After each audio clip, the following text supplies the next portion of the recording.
கட்டத்தை கற்பிப்போம். இன்னைக்கு நாள் 7. நீ என்ன பார்க்க போறோம் அப்படின்னு பார்த்தீங்கன்னா 4 அடி பிரிப்பு அதான் பார்க்க போறோம். 4 அடி பிரிப்பு என்னன்னு பார்க்க போறோம். இது முன்னாடி அடிப்படை ஏற்ற மார்க்கம் நீங்க பண்ணிருப்பீங்க. அந்த அடிப்படை ஏற்ற மார்க்கம் என்ன 2 சுத்து வந்திருக்கும். அந்த உள் சுத்து வெளி சுத்து அந்த சுத்து முறையில் வந்து பார்த்தீங்கன்னா அதே ஏற்ற மார்க்கம் நம்ம 4 அடி பிரிப்பு அந்த உள் சுத்து வெளி சுத்தி பண்ண போறோம். பாருங்க முதல்ல ஆதி நிற்கிறோம். ஆதி இந்த மாதிரி ஒரு கட்டம் போட்டுக்கோங்க. இந்த கட்டம் எப்படி இருக்கணும் அப்படின்னு பார்த்தீங்கன்னா நம்மளோட என்னோட கால் அளவுக்கு இவ்வளோ பெரிய கட்டம் வரும்.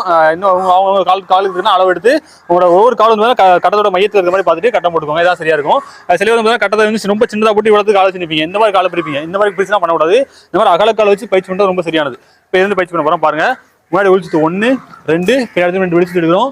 இதுக்கப்புறம் நம்ம வந்து அது ஏற்றம் வந்து நம்ம காலை முன்னாடி எடுத்துருப்போம் வலது காலை. இப்போ என்ன பண்ணுவோம், இடது காலை பிரிக்க போகிறோம். இடது காலை இந்த கட்டத்தில் பிரிக்க போகிறோம். பிரித்து நேரம் வரோம்.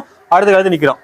அடுத்து பார்த்தீங்கன்னா இங்கே 2 வெளிச்சுட்டு 2 வெளிச்சுட்டு அடுத்தது காலை பிரிக்கிறோம். திரும்ப வலது இடத்துல பிரிக்கிறோம். இந்த கடத்துல பிரித்து முன்னாடி திரும்பி நிற்கிறோம். இதை 4 பிரிப்பு. இதை வேகமாக பண்ணுறோம் பாருங்க. 1 2 3 4 5 6 7 இதான் 4 பிரிப்பு.